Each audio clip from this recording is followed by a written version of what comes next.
रौता समष्टियाव जोंनि बुथ सन्मिलनि जादों आरो 40 समष्टियाव बुथ सन्मिलनि जागासिनो दङ। रौताया एसे लेट जादों कारन बेवहाय साननैसो सिगाङाव बेनिफिसारि मिटआ जालांबाय। दा आङो नुदों जे जोंनि UPPL हान्जा हिसाबै 40टा समष्टियावबो गोख्रोङैनो दङ। जोंनि बुथ कमिटिफ्रा जोबोद गोख्रोङैनो दङ। बेजों लोगोसे जोङो नुनो मोन्दों जे जोंनि प्राइमारि कमिटि गासैबो मोजाङैनो दङ।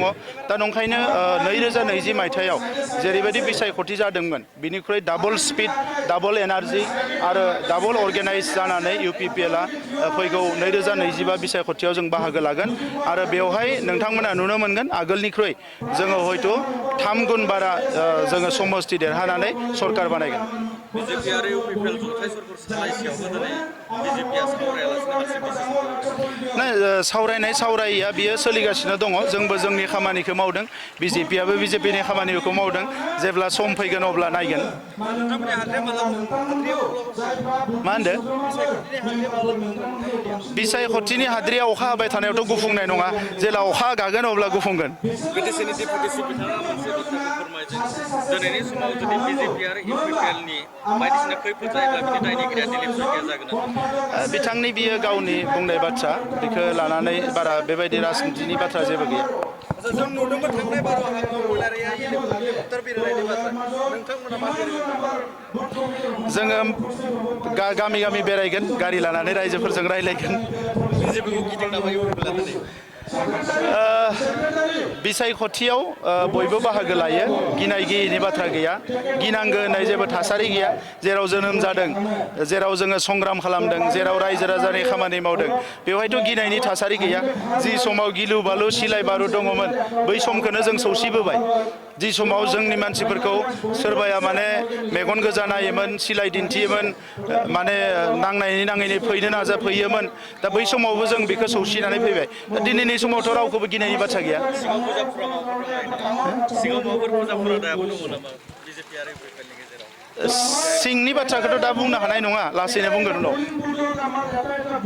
2020 मायथाइयाव जेरैबायदि बिसायख'थि जादोंमोन बिनिख्रुइ डाबल स्पिड, डाबल एनार्जि आरो डाबल अर्गेनाइज जानानै UPPLआ फैगौ 2025 बिसायख'थियाव जों बाहागो लागोन आरो बेवहाय नोंथांमोना नुनो मोनगोन आगोलनिख्रुइ जोङो हयथ' 3 गुन बारा जोङो समष्टि देरहानानै सरकार बानायगोन। समष्टियाव जोंनि बुथ सन्मिलनि जादों आरो 40 समष्टियाव बुथ सन्मिलनि जागासिनो दङ। रौताया एसे लेट जादों कारन बेवहाय साननैसो सिगाङाव बेनिफिसारि मिटआ जालांबाय। दा आङो नुदों जे जोंनि UPPL हान्जा हिसाबै 40टा समष्टियावबो गोख्रोङैनो दङ। जोंनि बुथ कमिटिफ्रा जोबोद गोख्रोङैनो दङ। बेजों लोगोसे जोङो नुनो मोन्दों जे जोंनि प्राइमारि कमिटि गासैबो मोजाङैनो दङ। दा नंखायनो 2020 मायथाइयाव जेरैबायदि बिसायख'थि जादोंमोन बिनिख्रुइ डाबल स्पिड, डाबल एनार्जि आरो डाबल अर्गेनाइज जानानै UPPLआ फैगौ 2025 बिसायख'थियाव जों बाहागो लागोन आरो बेवहाय नोंथांमोना नुनो मोनगोन आगोलनिख्रुइ जोङो हयथ' 3 गुन बारा जोङो समष्टि देरहानानै सरकार बानायगोन।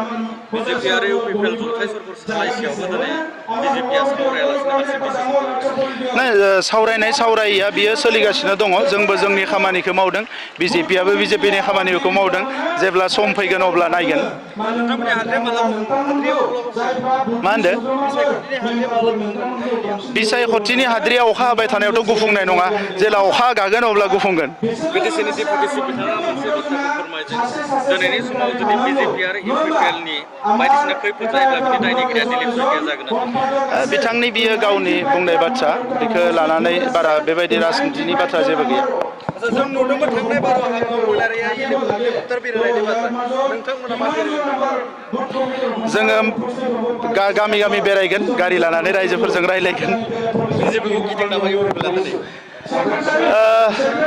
बिसायख'थियाव बयबो बाहागो लायो, गिनाय गैयैनि बाथ्रा गैया, गिनांगौ होननाय जेबो थासारि गैया। जेराव जोनोम जादों, जेराव जोङो संग्राम खालामदों, जेराव रायजो राजानि खामानि मावदों, बेवहायथ' गिनायनि थासारि गैया। जि समाव गिलु बालु सिलाय बारु दङमोन बै समखौनो जों सौसिबोबाय। जि समाव जोंनि मानसिफोरखौ सोरबाया माने मेगन गोजा नायोमोन, सिलाय दिन्थियोमोन, माने नांनायनि नाङैनि फैनो नाजाफैयोमोन, दा बै समावबो जों बेखौ सौसिनानै फैबाय। दा दिनैनि समावथ' रावखौबो गिनायनि बाथ्रा गैया। सिङाव माबाफोर फुजाफोरा दाबो दङ नामा BJP आरो UPPLनि गेजेराव? सिंनि बाथ्राखौथ' दा बुंनो हानाय नङा लासैनो बुंगोन उनाव